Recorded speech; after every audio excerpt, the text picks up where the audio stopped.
In an age of noise, speed, and endless information, it's easy to lose sight of who we are and what matters most. How do we find our way back to center in a world that profits from our distraction? Welcome to Centered, Becoming Whole in a Chaotic World. This is a podcast about orientation, integration, and the lifelong work of becoming whole. I am your host, Dr. Jeff Armstrong, a PhD exercise physiologist with a deep interest in the intersection of the physical and the spiritual. My guest is Stephen Puri, a former EVP at DreamWorks, a VP at 20th Century Fox, a three-time tech CEO, and now founder of The Suka, a global community of over 34,000 people exploring the intersection of productivity and well-being.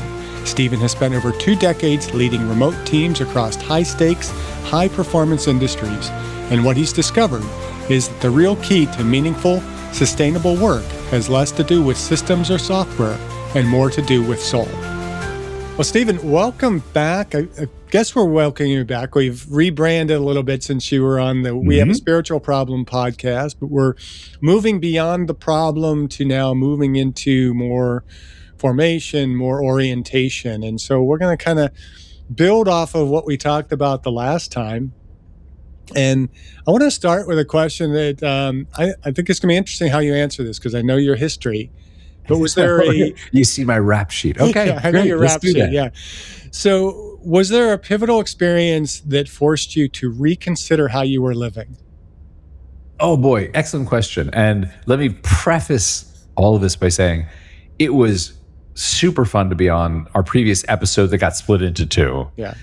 For those who haven't listened to it, it was a far-ranging, it was more than almost any live speaking engagement I've done, any podcast, any interview, how far it went on so many different topics. And I just loved it. So when you said, hey, I'm rebranding, let's come back, I was in instantly. This was great. So that said, there are a couple moments that are pivotal. The one, and I think we touched upon this a little bit when we were talking about 20th Century Fox. For those who didn't listen to the previous episode, I was a junior software engineer at IBM who fell into film because film went digital and I knew digital. And then I rose up, became a senior executive at a couple studios and stuff like that, and then got back into tech, which is what I do now. So that moment of going from film back into tech, that moment was really brought on by the relationship I had with my boss, who was the chairman of Fox Filmed Entertainment, whose name shall remain unknown. And I remember the thing that was more important to him than anything was simply, is this a branded property? Like, I don't think it was really that important to him if it was good. It was just, is there brand awareness? Like, do I, just by making this movie, get the advantage that 40 million people somewhere in the world know Kleenex? So if you brought him Kleenex the movie, he's like, oh, Kleenex has huge brand awareness. What is the movie about? About people getting sick and blowing their noses? And like that sort of thing, right? You could bring him an amazing original. And it was a very hard uphill slog, right? So around that time, where the movies that were on my slate to get made, I was at that time running the Die Hard franchise and the Wolverine franchise and some stuff like that for the studio, realized that everything I was going to make there was a spin-off, a sequel, a prequel, a mashup. This is the same guy I worked for who was very proud of thinking to do Alien versus Predator, which, I mean, artistically, how could you not make that sooner? Why did no one think of that before he thought of that? Unreal. I mean, Picasso cried. So that said, I had that moment of like, am I going to be like 40, 50, 60 years old? Like, hey kids, daddy's making, Die Hard 400. The great grandchildren of Bruce Willis are, climbing buildings and talking to Alan Rickman's great grandchildren. And, I mean, is there anything here? Like, I got into story because I think story is how we teach each other about the world. It's how we communicate values without saying like, don't steal, don't beat people over the head, don't distrust people you don't know just because you don't know them. Things like those ideas are best expressed through story because they sort of slide in the narrative. And you go, oh yeah, okay, so I understand why, the star-bellied Sneetches did this, or, Horden heard a who and believed that there was value in, people who couldn't defend themselves, or, that sort of thing. I realized nothing on my slate had anything to do with that. And I was like, I have to get the F out of here. Didn't didn't look back. A lot of friends were like, don't you wish you were still in film? I'm like, honestly, I don't know. I'd be super excited. As soon as I went to Marvel and was like, oh, you're the executive on Ant-Man 5, which a buddy of mine is. And you're like, when is that going to get made? Well, we have a script for it already, but in 4 years, we should be ready to make it. And it's just, we crank them out. It's a factory. We just make Ant-Man movies and we make Avengers movies and that sort of thing. So that was a real crisis for me of like, this is such a prestigious job. People from the outside think it's awesome. And the reality is I sit here talking about how much screen time does Bruce Willis have? Is it enough? Does he have enough shooting days in his window in the spring? You know? So you left it all, huh? Completely. Trust me, when you leave film, because it is a business of transactional friendships, you leave film. Like, it's not like all your old buddies want to hang out, because once you go from, I can buy your movie and I can argue to get $150, $200 million to make it, to, hey, I'm your friend, the phone don't ring. Let me just be super clear. Like, people have to move on to the next studio executive who's going to make their movie. It's sad. And so many people, sit there, people that are maybe watching these movies, kids growing up, thinking that there's such a glamour to that. And these celebrities, these executives have it made. And they don't realize that, the ordinary in our lives is really where the extraordinary lies. Yeah, you and I talked about this when the last time we spoke. Laura, wifey, was pregnant with our first child, and you already had two. And by the way, I realized you wanted to have me on because I have one now and I'm catching up to you, and you want to find out where I am with number two to see if I pass you. So yeah, I didn't realize that number two was coming along. Number two probably be September of 2027. Wow. Yeah, I have a little sister to, hopefully he's a good older brother and they have a good dynamic and all that. We wanted them about 2 years apart. So anyway, but I digress. So there is definitely hey, how are we passing along the stories that are meaningful to our kids? And there was an era in film, probably the 70s through the early 2000s, there was a lot of fun and glamour and all that. And then if you noticed around the 2000s is when it wasn't film anymore, it was media. And the bankers would come in, the lawyers, the accountants, and most of the studios were not run by filmmakers anymore. It was not like Steven running DreamWorks or, United Artists. It was, no, like my boss was an attorney. The chairman of Fox was an attorney who had just risen up. In his mind, he's the guy who wrote Avatar and nurtured James Cameron. And of course, you're like, dude, you're just an attorney who backstabbed everyone all the way up, And this is true of a lot of the studios now. It is a show business. It's not a show art. I think we talked about that in our previous episode. And God bless. You might as well work in accounting. It is not a business like let's take moonshots. Like, could you get Raiders of the Lost Ark made today? It spawned how many $1 billion of box office and theme park rides and stuff like that, but there was no underlying property.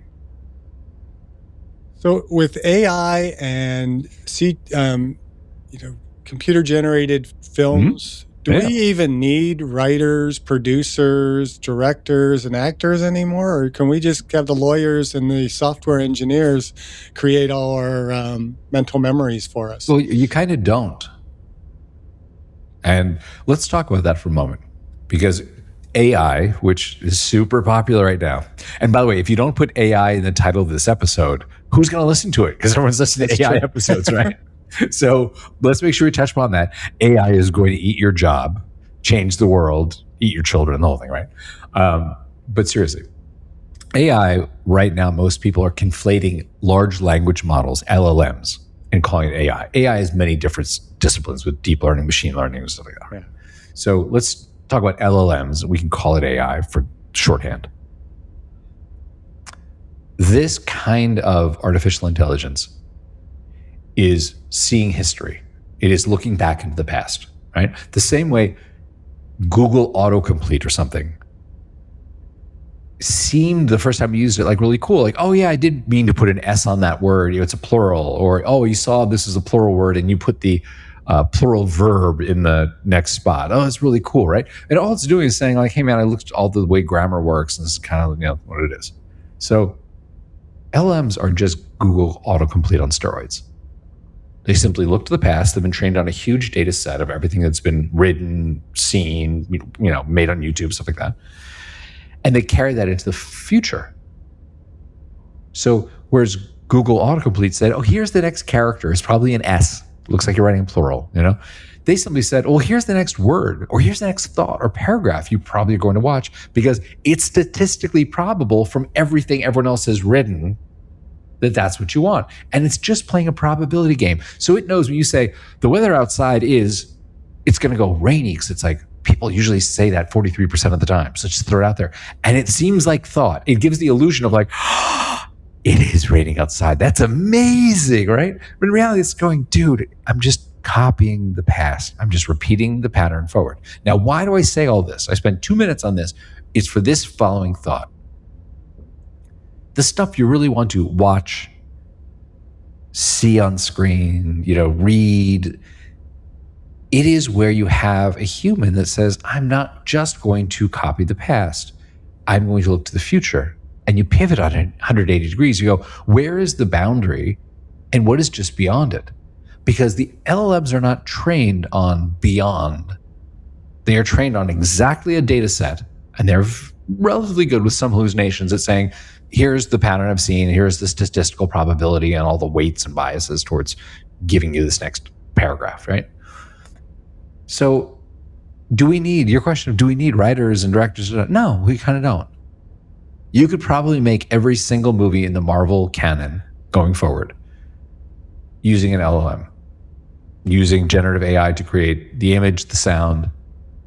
It would probably look exactly like the last 10 Avengers movies, the last 17, whatever, all the garbage that Marvel puts out, right?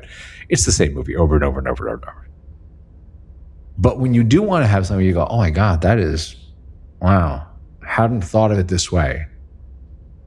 That's probably not going to come from an LLM trained on the past. I like that. And my son is, I don't know if we talked about this in our last conversation, but he's majoring in arts and letters in college.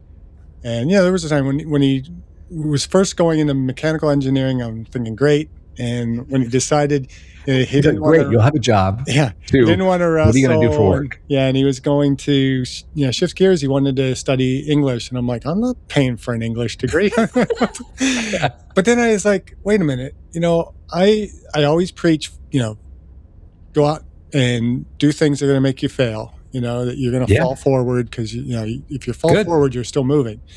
And it's like, my dad wasn't happy when I switched into exercise physiology, but it's like, you got a passion for it, you got a talent for it, go for it, and you'll make something happen with it. And it's so amazing listening to him when he comes home from classes and he's talking about these ancient philosophers and kings, and he's studying Greek and Latin, and he that was my hates brother. AI.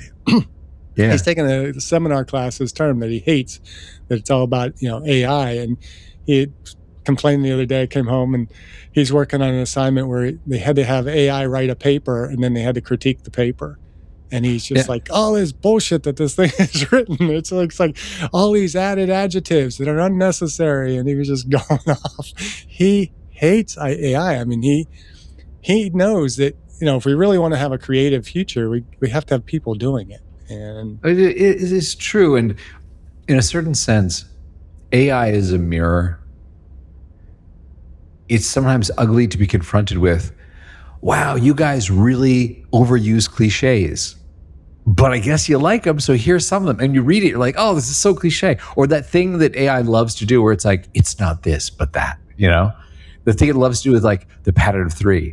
It's not cheese, it's not milk, it's not peanut butter, it's bread, And it's just like, oh my God, the great hallmarks of AI, LLM writing in, summer of 2026. yeah. They'll work the kinks out, but essentially is an awful mirror to the bad stuff it's been trained on. It's like, but you guys say this a lot, so I'm just saying it back to you. Yeah. So I use it a little bit for, just prompting ideas. I will admit that a lot of the descriptions for these podcasts are written, by ChatGPT, because it's You're just not like, alone, Jeff. It's yeah, not a secret. it's too much work to have to do that. And I'm more wanting to just get the good quality content out there, and I don't care about doing the description part of it. But it frustrates me. It's like, please do not say delve into or dive into, because it uses the same words all the time. And it's like, no, can you please 'Cause write this humans without like them. using these words? And it hallucinates. Yeah. The show description for what episode 2 that we did, where it called me a Playboy bunny circa 2006, I was like, weird, but I'll take it. I guess more people will listen. Yeah. So it's a strange world we kind of live in, and it kind of dive into a little bit more kind of how this brings us to being such a fragmented society. Mhm. How do you think this has kind of shaped how people have started to kind of look at what it means to have a good life? Okay, so from our last episode, you're pressing like a button because you want to get a Coke. Like, you know me well. Welcome to the soapbox. You asked for it, Jeff. Okay, so here it comes. So, for those who are familiar with the large language models and many types of AI, there is a general, very reductive sense of like, hey man, here's everything that came before you wanted me to know about. Okay, now you want me to create new stuff based upon the pattern of what was done before, right? So there's that. Now, here's the thing is, when you talk about what it is we want and, how we become so divided and all that, I would propose this thought, and I'm totally welcome to be challenged on it, but I believe it passionately, which is why I'll say it, which is, if you think about the time before algorithms were instantly and constantly determining what was surfaced in our consciousness, right? Yes, you had maybe partisan kind of newspapers, or you had, different news outlets you read, and, websites that were slightly skewed right, left, center, whatever, right? But it's interesting when you think about like the concept of the feed that's being personalized constantly and instantly, right? So as you look at your Insta, your Snap, your TikTok, your Facebook, whatever it is, you feed, it is monitoring not just what do you double tap and like, what do you share. It's looking at how long did you pause while that idea was in your view screen, in the little, rendered area of your phone, or it's making all these judgments about how did you move your cursor here? Oh, you must be interested in this. And sadly, those platforms which are driven by ads equal time out of your life that you've given to the platform. That's how they make their money, is they take the life time that you're going to live and give it to advertisers, right? So those platforms have to optimize on time on site or time in app. People spend more time on stuff they're angry about. So if you just follow the money, as Deep Throat would say, it's like you have platforms that sell ads. They would need to sell more ads, which means people have to spend more time, and people spend the most time on stuff they hate. So therefore, we should be surfacing content that elicits hatred or anger or division. And when you do that at scale across, Facebook, like 3 or 4 billion people have access to Facebook now. And what did you think was going to happen? And now we're living in a world where it's filled with misinformation, whether it's health influencers on Facebook, Insta, TikTok, whatever, that have no credentials, no proof of any of the stuff they're selling, but they're there because Meta and TikTok and stuff are like, but they sell ads. I don't care if this is actually poison that they're selling. Not my problem. I am protected. Section 230, the Communications Act. It's like, as long as you're keeping eyeballs in my app, say whatever you want. Politically, make up garbage. Health-wise, make up garbage. Crypto scams, make up garbage. I don't care, because I need another 450-foot yacht, because Mark needs multiple 450-foot yachts, right? How do you live without them? So, yeah, here we are. The incentives. Was it Charlie Munger who said, show me the incentives and I'll show you the outcome? Maybe. I don't know. I think so. Yeah. And that's it. The incentives they're free platforms paid for with your time. your eyeballs. They sell them. They realize you spend more time because you hate stuff. So let me show you more stuff you get angry about. And let me encourage misogyny, racism, classism. Yeah. And the sad part is, you mentioned like some of the health influencers and all that. Some of Yeah. the ones that are the most powerful and the most out there are ones that should know better, and they're selling shit. And it just drives me They're insane. making money. Yeah, it's like you can't trust people just based on their credentials anymore. No. It used to be, who is he? He's just some weightlifter dude, probably taking steroids, and he's telling me to take these particular supplements. Now you have these guys who, I'm not going to mention any names, but have associations with, certain pedophiles that, have big islands that all the important people go to. Yeah. And they can go scot-free and just saying whatever they want. And people don't 100%. question it.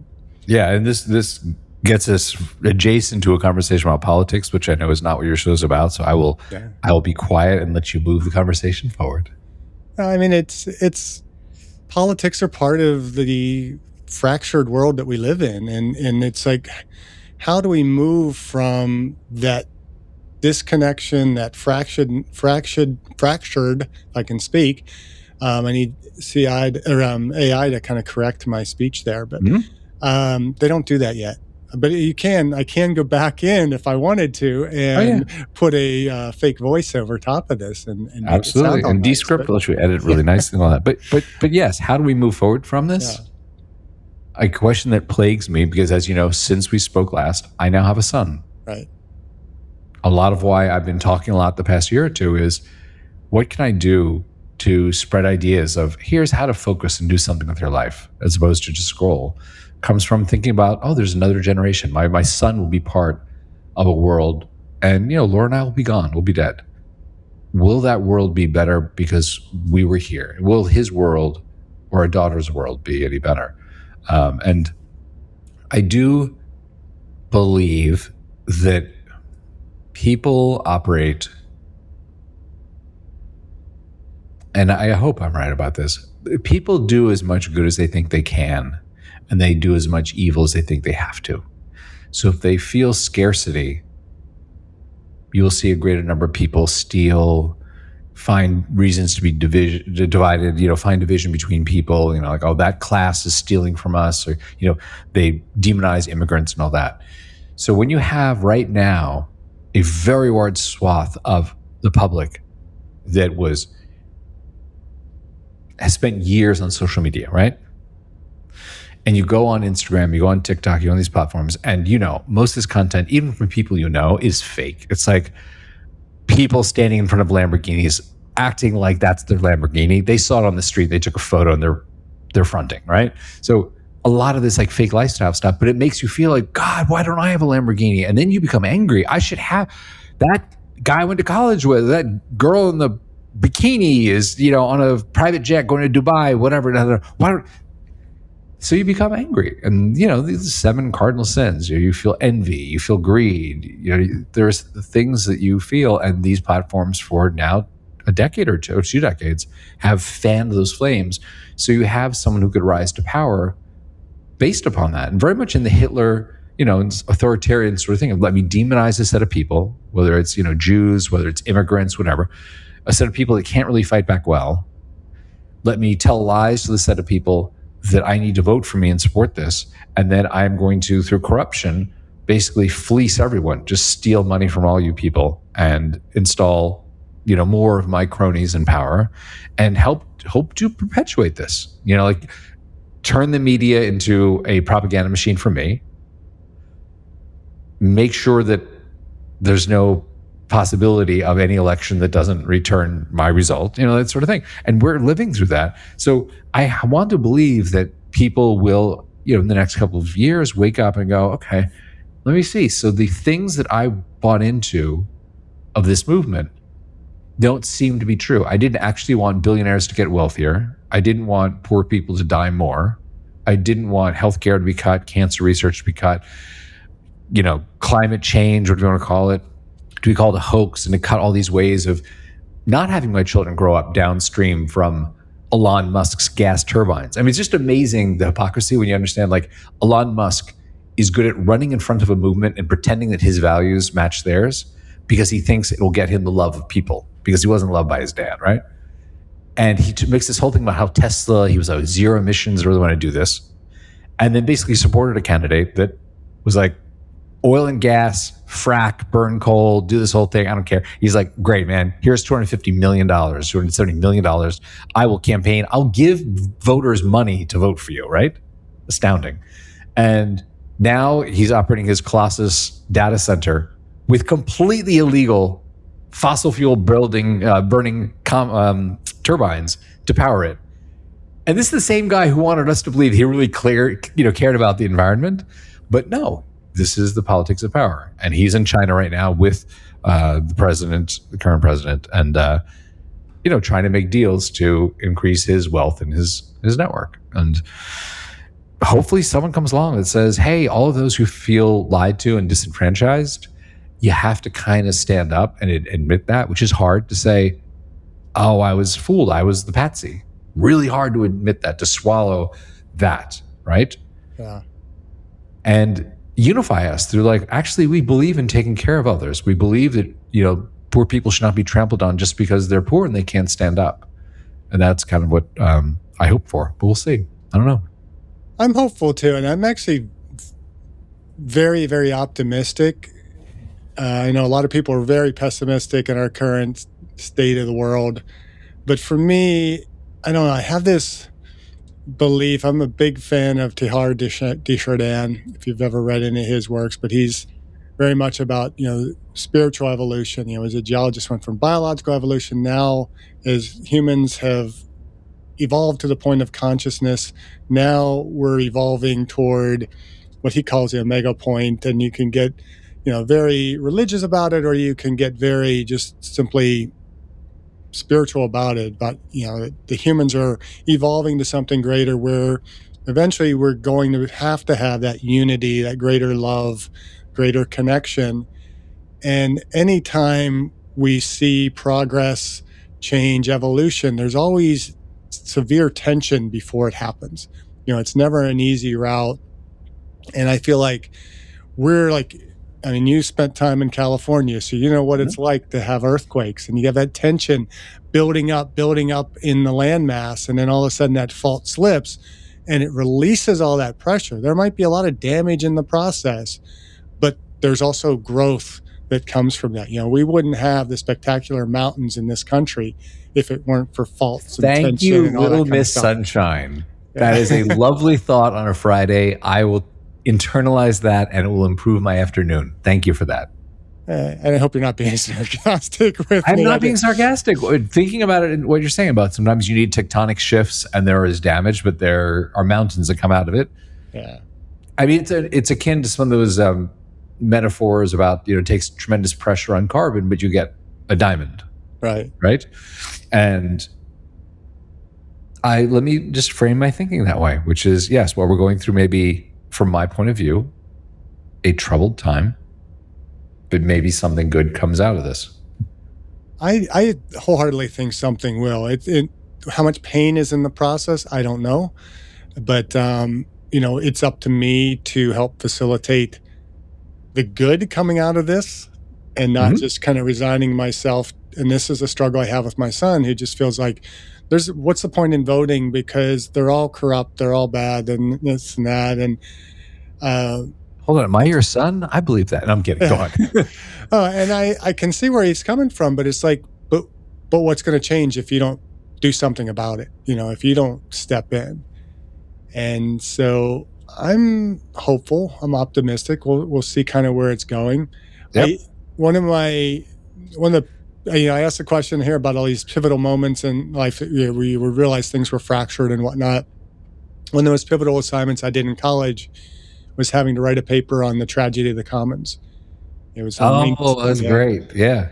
Which I thought was much older. I guess that concept or that phrasing only comes from like the 60s, 1960s. I thought it went back to like the 1700s or something. Oh no, it goes back to Garrett Hardin in I want to say 68 or 69 was when he wrote Right. the paper. Yeah. And I've used it in classes and things like that, but it has so shaped my worldview. You want to explain what that is just for the listeners who maybe don't know that, which is a fantastic concept. Yeah. So the original concept, he brought it up with regard to the exploding human population, which at the time they were approaching, I think it was 5 billion. Now we're at 8 billion, and we haven't solved these problems yet. But he looked at it as the commons being kind of that way of managing the land in feudal times where there was shared land. So say you had like 10 farmers or ranchers sharing a pasture land, and each could put one cow on the land, and the land would be sustainable as long as there was just one cow from each farmer, wasn't overgrazed, and the land could kind of restore itself. But invariably, human nature, you're going to say, well, what's the harm in me putting one more cow out there? Any added cost of that's going to be spread across the other farmers, and really, how much damage is it doing? And so you do it, and it's not that bad. It's only a little bit of stress on the commons. But then everybody else looking around, it's like, well, gee, Steven's putting a cow out there. Well, why shouldn't I? So they put it on. Now you've doubled the number of cows on there, and it's just not sustainable. And the whole point was kind of, we have these limited resources. And, I look at it with like petroleum and coal and all those things. Yep. You can argue back and forth whether that is the cause of global warming or, whether, it's polluting the air and how much damage that's really doing. But the reality is we still only have a limited amount of it in the ground. And if we continue to use it at an accelerated rate, there won't be any. And then what are we going to do? So looking at limited resources, looking at food, any of those types of things. And he looked at kind of population control was kind of one of the central themes of the article. And I've looked at it as like almost anything where we are dealing with an interaction with a limited resource, it becomes a commons. And I deal with it with my students. I talk in regards to healthcare. We have a big push for universal healthcare. And it's like, that's great. Yeah, everybody has a right to, universal healthcare. Everybody should be cared for when they are sick. Oregon, a couple of years ago, passed a amendment to their constitution, saying that, it is now a human right in the state of Oregon to have healthcare. Well, that's great. But as we get sicker and sicker, how are we paying for that? How are we managing that? And unless we do something to promote universal health, we can't have universal health care. And so there has to be that kind of give and take. We have to treat it as a commons. And so I force my students to kind of talk about that in class. And I had a guest on the other podcast. I'm trying to think how long ago it was. It wasn't too long ago, but he's a environmentalist from the Netherlands. And we were talking about this, and he brought up the glory of the commons. And it's like, oh man, I love that, because I've been almost pessimistic about this. Like, this is a human problem that it's because we're humans that we can't solve this. But the reality is we can. And if we work together and we change our thinking and our behaviors, we can turn this into the glory of the commons, where now everybody has access to what they need and are benefiting from, the resources that are available. Mm-hmm. So that's, again, it kind of shifting my mindset toward this idea that, okay, yeah, we're in a dire strait right now, but we can look to what I would call the glory of the commons if we have the right mindset and we kind of change how we approach things. I hope you are right. That would make my spirit soar. Well, I think I am. If not, any hint of faith that I have, any belief system I have is just shattered. It's like, what's the point in living? I'm trying to think of the quote that comes from. It's like it's a Dennis Miller line. Dennis Miller. Well, you don't hear Dennis Miller quoted a lot anymore. No, okay. Well, I love quoting Dennis Miller because he went to my high school. He's a Pittsburgh guy.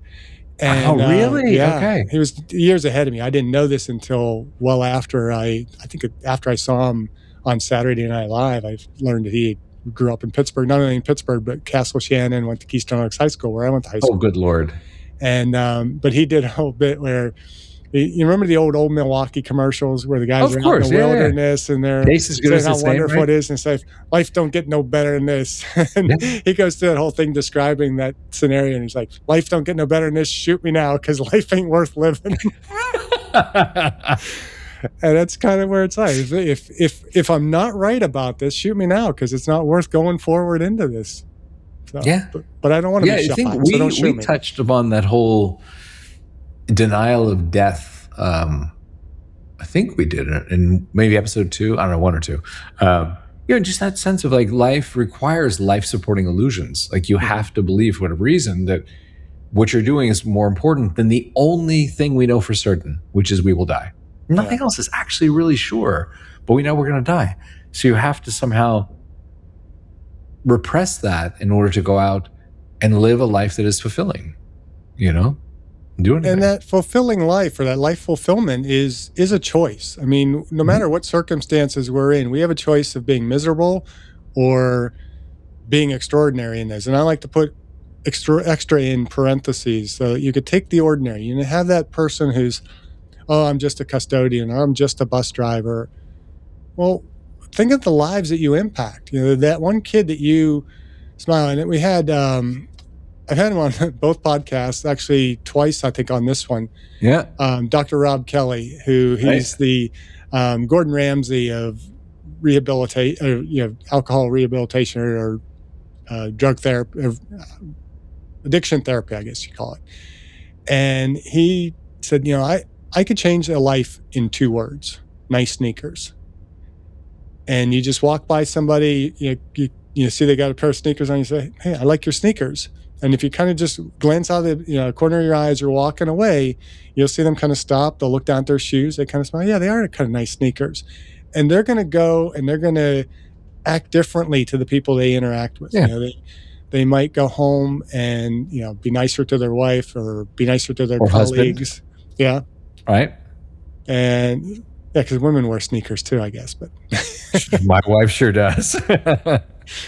But that was one of the stories he told me. And then he also shared a story where, and I forget if he said it was true or what exactly, but apparently there was a gentleman who walked several miles from where he lived to I think it was the Golden Gate Bridge, and jumped off and killed himself. Beautiful. Yeah. And they found in his apartment a letter saying that I'm going to walk to the Golden Gate Bridge, and if nobody smiles at me, acknowledges me, I'm going to jump off. And nobody did. And so it's like one person just simply giving that person a smile, a hello, just even a nod could have saved his life. And so if we go into our day thinking of that, it's like that person had just cut me off and I'm all pissed off at them. Maybe, they're rushing, and I'm not good at this at all, but maybe they're having a bad day. Maybe they're rushing off to, maybe they have a family member in the hospital or any of that kind of stuff. And, if we just change our thinking just a little bit, how much better is the world going to be? Yes. I have an expression that I like, which is we don't vote, every couple Novembers. We vote every day in like 100 ways for the world we want. And it is that kind of thing. It is simply, how do you treat the checker at the grocery store? How do you treat the driver next to you? How do you treat the UPS guy who's showing up at your door? And he chose to carry the heavy box, supposed to just drop it. Like I had, my son in my arms yesterday. He was home from school sick. I was sick. And the guy, when I opened the door, the guy was walking away back to his truck, and there was a box that's probably 30, 40 pounds there. And I looked at it, and for a second I was like, okay, I'm gonna need to put him down, but he's not feeling well, and pick the thing up. And the guy saw this and he turned around and came back, picked up the box and said, where can I put this for you? And I was like, you just like made my day. Like the fact that you would do that reaffirms some belief I have that people are inherently able to do good as opposed to get guilted into it through conscience or something, So anyway, back to you. Yeah, and then another story. I'm trying to remember who it was that told this story, and I can't remember if it was them in the story or what, but her story about this person who they're walking down the hallway and this woman like slams in them as they're walking by, just bumps by, didn't say a word. And the person turned around and followed them, and they followed him in this room. And instead of just like going off on him, she just grabbed the person and hugged him and held him tight. And this person's like trying to get away. And, you know, forget whether the person started crying or whatever it was, and it turns out that this person was on the verge of killing. They were thinking about killing themselves. And the fact that this person came back and rather than yelling at them, just embraced them and hugged them, prevented them from killing themselves. Yep. And it's like, it's scary, you know, how much damage we can do with a decision that we make, or how much we can change the world with a single thought, a single action. Mm-hmm. Yep. You talked about I changed the world when we talked about essentially time travel, but the ability to go into the past and change one thing. You said I just would never do it because all of the ripple effects, all the downstream changes you can't account for. So when we were talking about that, I remember it was very hard. I'd pressed you, I think, 19 times to get an answer out of you. So you're like, no, I just wouldn't change the word. You bury the wand. You throw it into outer space or something. And I was like, it's just a question. I don't actually have the wand, but okay. Oh no, I have now. Well, I have it in the manuscript that I'm trying to get published. It is the Puri question. I talk about that, and I've asked it multiple times on this and I think the other, at least on this podcast, I'll ask guests often about. You know, I call this the Puri question. You know, if you had a magic wand that you could change one thing and only one thing, what would you change? And I've had several people that have come back and basically said I wouldn't do anything with it. It's too much power. Have any of them pressed you for an answer? Not really pressed me. I think most of them have kind of accepted when I said I would destroy it, bury it. I wouldn't want that power. Weaklings. I know your answer was empathy, and I'm trying to remember. Somebody gave a very similar answer that I thought, okay, you know, that's a reasonable answer. I can accept that. I can approve that in. Okay, good. I'm glad someone snuck through your filter. Yeah, but I mean, I still think that, you know, that the blanket change, it can have a benefit for a moment, but is it going to have the lasting benefit? And sometimes I think we have to go through the struggles in order to have growth. I think if we had, you know, if the world was created perfectly, instantaneously, there'd be no real human evolution. I don't think we would advance to anything higher than kind of where we are now, or even lower form.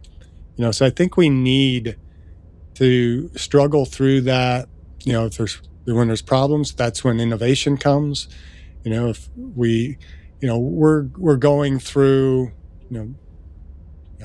let's pick whatever issue is going on in the world right now, global warming, food shortages, or food excesses in some cases. And I put air quotes around food when I talk about that, and the excesses.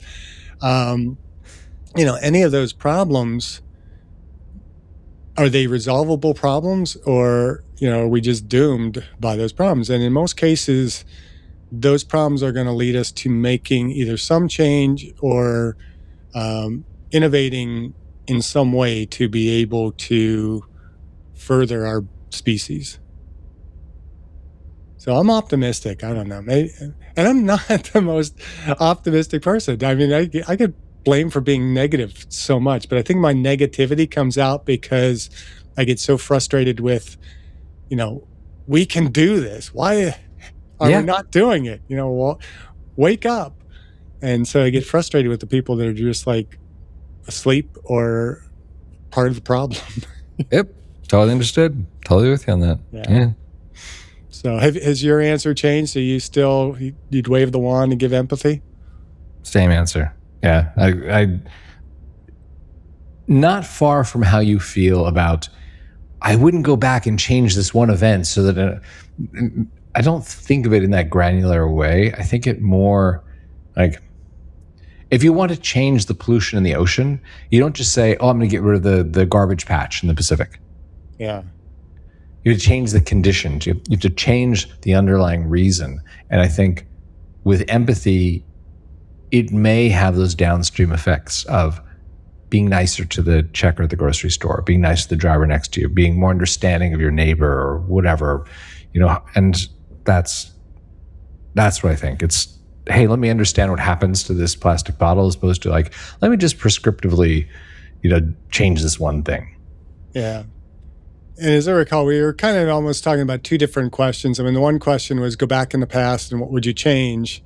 And definitely it would not change anything because we are where we're at right now for whatever purposes lie next. Mm-hmm. But using that wand in this instant, that's where I can see giving people empathy right now. Even if it was only a very transient empathy, it's going to have some effect. Some effect, yeah. Even if better than nothing. Smiling and saying nice sneakers has a very small effect in that moment. Right. It's a positive one. It may not be the same as like ending genocide in the Middle East, but it's still positive. And I also think that idea of the magic wand isn't that far from reality. I mean, we're given that magic wand in every moment of our lives. So you understand my question so deeply, Jeff. Yeah. So, I mean, if you take it to that depth, it's like, maybe I would wave that wand so that everybody using their wand is going to use it with empathy and for positive good. There you go. So, okay, maybe I do have a new answer, but. See? Yeah. Okay. So. We've come far on this episode. Yes, we have. And we're only about a third of the way through. I have to eat lunch at some point. I know. Seriously, I mean, I have like all these questions, but I think we've kind of addressed them. We've kind of gone off the, we haven't gone off script, but we've kind of. It's an organic conversation. Yeah, we've not followed the traditional, this is the 12th episode of Centered, but we've gone off a little bit of the normal flow where I go through all the kind of spiritual, physical, intellectual, emotional, and social. Well, we've kind of touched on that before in the 2-hour conversation we had before. If it was probably more than 2 hours, I think, the last time when we divided it into 2 episodes. Indeed. So let's just kind of think what else we could talk about here and pull it toward a little bit of a wrap up. When you think of like an ordered life, what does that actually look like in practice? I'll tell you, I think there's a way to interpret that is, how do you discipline your day parts and your relationships and things like that? I think of ordered more as, are you clear on your morals? Are you clear on your values? What do you prioritize? And then that ripples into, how do you spend the hours of your day? And with whom do you spend them? And how do you treat them? And, that sort of thing. So ordered for me is saying like, what do I believe about how I should treat myself, my family, other people? What do I prioritize? And then let that run its course. And do you have any warning signs that tell you when you might be becoming fragmented? Yeah, I get sick. It's I do find there's an element of like physically, I have a cold, I have a flu, I have an ache, I have a hurt, whatever that is physical. Like, oh yeah, I fell over in yoga, whatever, so I banged my knee, whatever, it's okay, great. It's very simple cause and effect. But I think there's very often like a deeper thing, like I'm wrestling with this emotionally and my body is feeling the sort of psychosomatic effect of it. And until I resolve it in my head or my heart, it's going to have a representation of like, I feel fatigued, or my stomach's kind of like weird, or I'm having trouble breathing. Like I have asthma, and it's rare when I have an asthma attack, but what I've found is it usually matches the pattern of there's something I don't want to say. There's some conversation that I need to have, and my breathing is almost like I'm holding my breath in. So yeah. I think for me, it's probably the number of curse words I use. I'm glad you edited all of that out of this episode. People at home will never realize all the stuff you really meant. Yeah. Well, if they see the jump shots, where suddenly I'm moving and jerking Yeah, around, they'll they see the know that jump I'm cuts, exactly. swearing in the Yeah. middle there. Look Because I into don't. the true you. I need a You really should good release the editor. explicit episode, labeled Yeah. parental advisory. The doctor gets explicit. Just put bleeps in there. We Yeah. actually, one of the early episodes of when we did, when this was We Have a Spiritual Problem, Yeah. I had Lauren Axelrod on, and she was telling a story about, she had a friend who had a stroke and was left only being able to say 2 words. Oh, no. Her friends were all kind of freaked out about it, but she said, no, this is wonderful, because think of, what those words are expressing. And the 2 words were basically wow and the F word. Wow. I'll keep it clean. Yeah. Yeah. And it's like, oh, I love that, because, the F word can be a positive or it can be a negative. Like, it can be a word of wonder or it can be a word of frustration. And Textually, it goes a lot of different ways. I agree. Oh, yeah. And those 2 words are basically, you can express all emotion. She said the only other word I'd probably want to add in there is thank you, which is 2 words, but yeah, maybe thanks. Thanks is a good one. Yeah. So 3 words. Yeah. And so, that idea of wonder and just being able to, express it however you want to express it is great. Totally with you. So do you believe, and we've touched on this a little bit, but do you believe that human life is moving towards something? And if so, what? When we talked a bit about spirituality and religion, it underpins my answer to your question, which is, do I believe it's moving towards something? I believe that it is worth acting and believing in this world that it is, even though we don't empirically know.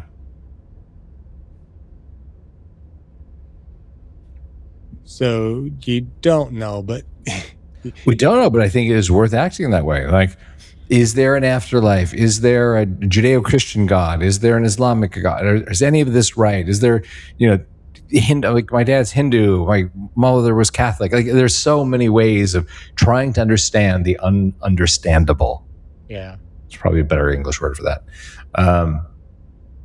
That I realize we're not geared to have an answer, but it's more how we wrestle with the unanswerable. Do you think it matters? I'd call myself a Christian. I don't like the labels. I like to believe more I'm a Christ follower, and that allows me greater latitude to welcome people who have different beliefs, but believe in kind of a common purpose, a common universe, a common power, or whatever that might be. Because I don't know, and like, yeah, it's like, I'm hopeful that there is, but, if there isn't, there isn't. But does it really matter whether there is, or, it's like, you talk to some Christians and it's like, well, are you saved? It's like, does it matter? If I woke up, if I died today and there's no afterlife, what has my life meant? Yeah, and there's an element of like game theory to that, which is, if I play the game as if there is some other thing after this, because if I'm right, great. And if I'm wrong, what's the downside? Right. It's one way to get to that place of, hey, man, treat the bank teller nicely. Yeah. Like, don't steal from your neighbor. Don't rape some woman in a department store dressing room. Just, Yeah. I think I care less of whether there's a heaven and more of whether there's a hell. And the reality is, the hell could be right now. What we're making of the world. Parts of it feel that way, Jeff. That's true. Yes. So let's see. We probably should wrap this up a little bit. Okay. Where would you like to end it? I always end with kind of the same question. So every conversation comes to the same question. If someone listening right now feels scattered or fragmented, and as we know, many people do, what is one step they could take this week to begin becoming more centered? promise yourself that each morning, before you pick up your phone, you think of the one thing you could do today that moves your life forward. And just simply do it. If you do that for 30 days, your life will change. And how many other lives will change as well? Again, a lot of downstream effects from that, but it's simple as one thing, not 10. Don't wake up and go, oh, here are 10 things. No, what is the one thing? Has to be something you can do today. It's not like, write my next series of books. You're not going to do it today. Like, could you write a chapter today? And it'll move your life forward. I want to become an author. I should write this. So if you wake up and before you start scrolling, checking your text, WhatsApps, emails, whatever, say, what is the one thing I could do today that moves my life forward? Do it before you pick up your phone. I like that. Because I've long kind of had a distrust of the book, Napoleon Hill's book, Think and Grow Rich. It's like, how do you think and grow rich? I just envision, was it? I think it's actually about Thinker. David Ellison. Yeah. But just kind of sitting there, remember a thinker in was it the first or the second of the Night at the Museum movies? Since we have to have multiple versions of the movies. That's again a Fox franchise. Yeah, where the thinker is there, I'm thinking, right. They're thinking, but you're not really doing anything. We have to take action in order for anything to happen in our life. And so if I want something, you're right. You got to, what can I do today? Take that first step in the action toward accomplishing that goal. Yeah. Rather than just thinking about it. Have my vision. Or if you want to think about it, just be born wealthy. Then do all the thinking you want. Tell yourself you're as smart as you want to be, but just make sure your dad is wealthy. Yeah. Mom. It's one of the things again, growing up in Pittsburgh, I have a kind of a bit of an affinity for Andrew Carnegie, who, if those of us from Pittsburgh would call Carnegie, but it took me years to realize that I thought people were pronouncing the name wrong. Oh, these uppity people in New York calling him Carnegie. It's Carnegie, but no, it's actually Carnegie. But he would not leave any. He would not leave any money to his kids. It's like I want people to have to. I want to give the money to the people that are going to struggle and be hungry and everything else. I think he said another part of what he said, because I'm familiar with that story, is I think he said it's the worst thing I could do for you guys. Yeah, just give you this. And I believe his daughter totally agreed with that, and she did pretty well with her life. So, yeah. So, kind of end on that note. How's things going with the sukkah? They're going well. It is growing organically. I run for those who haven't heard the previous episode, I run a focus app that helps you get into a flow state. So for the people who want to block distractions, be able to do great work, do it more quickly, it's a community of people who do that. It's a lot of writers. It's a lot of engineers, developers, designers, and it is growing because people enjoy it and share it. I don't advertise. We don't do paid social, any of that. Just people recommend it. I'm really grateful for that.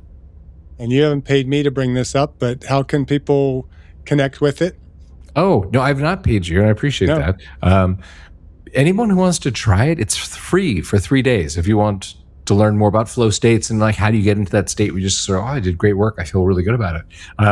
It's at a website called thesukkah.co for company, the Sukkah company. Sukkah means happiness. We talked about that story, how I named with my wife, which is TheSukha.co. And come, try it for 3 days. It's free.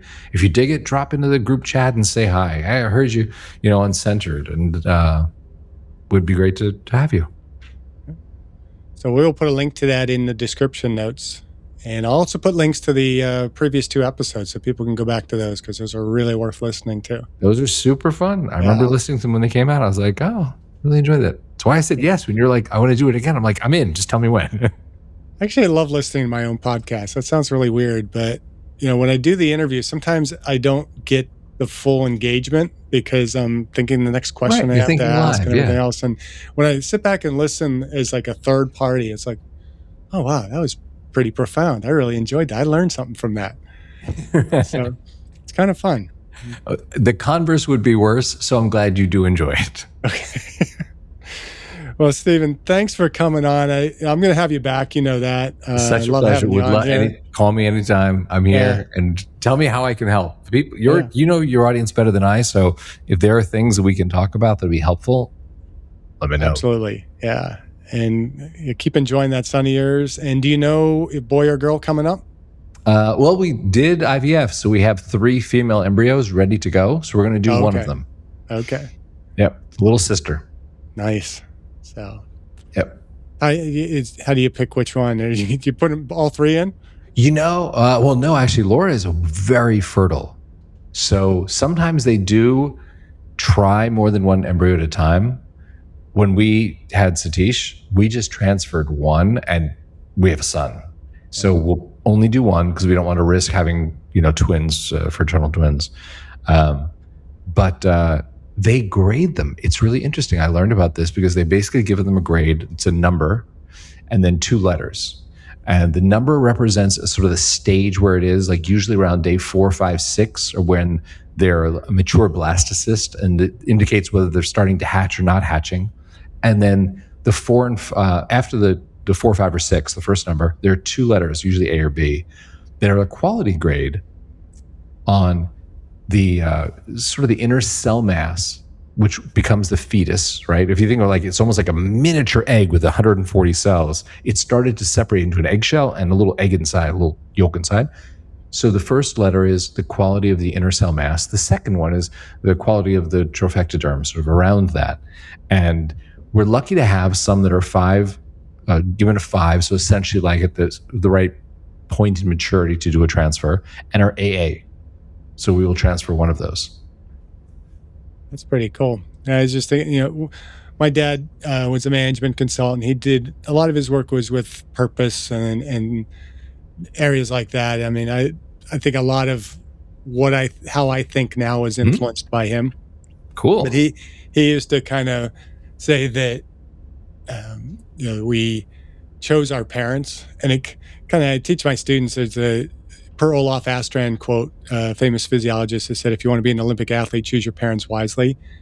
And so it kind of reflects back to some of my dad talking about choosing your parents. What if we're there with the creator saying, okay, well, you're going to be born. Who do you want to be your parents?